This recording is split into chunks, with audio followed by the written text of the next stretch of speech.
যেন সাবেক পুলিশ প্রধান বেনজিরেরই প্রতিচ্ছবি ঢাকা মহানগর পুলিশের গোয়েন্দা শাখার সাবেক প্রধান Harunur Rashid. Plot, flat, resort, park, recruiting agency, money exchange, শিল্প কারখানা কি নেই তার। সব মিলিয়ে দুর্নীতি দমন কমিশনই তার ৩৪ ধরনের স্থাবর অস্থাবর সম্পদের তথ্য পেয়েছে, যেগুলো যাচাই বাছাই করতে ৫০টির বেশি দপ্তরে চিঠি দিয়েছে সংস্থাটি।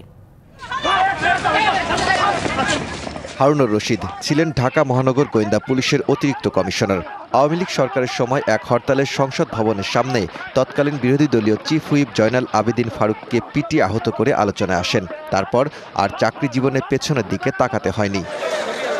হয়ে ওঠেন পুলিশের প্রভাবশালী কর্মকর্তা। অভিযোগ রয়েছে, সরকারের শীর্ষ পর্যায়ে ঘনিষ্ঠ সম্পর্ক থাকায় বেপরোয়া হয়ে ওঠেন তিনি, যা কাজে লাগিয়েছেন সম্পদ গড়ার কাজেও। ৫ই আগস্ট আওয়ামী লীগ সরকার ক্ষমতাচ্যুত হওয়ার পর থেকে নিখোঁজ এই পুলিশ কর্মকর্তার সম্পদের তথ্য বেরিয়ে আসছে বিভিন্ন সংস্থার তদন্তে।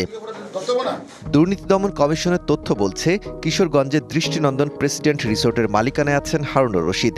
আশুলিয়ার নন্দন পার্কে তার শেয়ার থাকার কথা শোনা গেছে। গাজীপুরেও রয়েছে বেশ কয়েকটি রিসোর্টের মালিকানা। উত্তরায় কয়েকটি জায়গায় নামে বেনামে সম্পদ গড়েছেন হারুনুর রশিদ। উত্তরা ৩ নম্বর সেক্টরে ১০ কাঠা জমির উপর ৮তলা বাড়ি, পাশের ৫০ নম্বর হোল্ডিংয়ে রয়েছে ৬তলা ভবনের আরেকটি বাড়ির মালিকানা। উত্তরা ৩ নম্বর সেক্টরের ৯ নম্বর রোডের ১৪ নম্বর বাড়িটিও জোর করে দখলে নিয়েছেন বলে অভিযোগ আছে। নানা সূত্রে পাওয়া তথ্য বলছে, শুধু উত্তরাতেই শখানেক প্লট, বাড়ি ও মার্কেট রয়েছে হারুন ও তার পরিবারের সদস্যদের নামে। ঢালাইয়ে দৃঢ়তা, নির্মাণে নিশ্চয়তা, প্রিমিয়ার সিমেন্ট, ঢালাইয়ের রাজা। অভিযোগ আছে, হারুন বনানী কবরস্থানের দক্ষিণ পাশে ২০ কাঠার একটি প্লট দখল করে ৭০ কোটি টাকায় বিক্রি করে দিয়েছেন। টঙ্গীর ২৭ মৌজায় ৮ বিঘার জমির উপরে তৈরি করেছেন জেএক্স জিওটেক্স লিমিটেড নামে একটি শিল্প কারখানা। আশুলিয়ার ছায়াকুঞ্জ ৫ আবাসিক এলাকায় ১২ বিঘার জমির উপর একটি আবাসিক হোটেল করেছেন হারুন। কক্সবাজারের টেকনাফে ৮৮% জমি আছে তার নামে।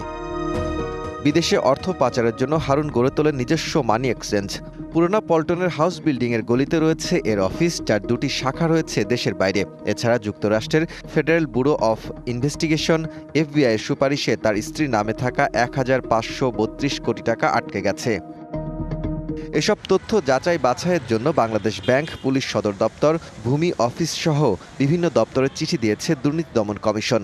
সেই সাথে প্রভাবশালী এই পুলিশ কর্মকর্তা ও তার স্ত্রীর বিদেশ যাত্রায় নিষেধাজ্ঞা দেওয়া হয়েছে। এরই মধ্যে ডিএমপির বিভিন্ন থানায় দায়ের করা হত্যা মামলায় অন্যতম আসামি করা হয়েছে সাবেক গোয়েন্দা প্রধান হারুনকে। Daud Khan, DBC news, Dhaka.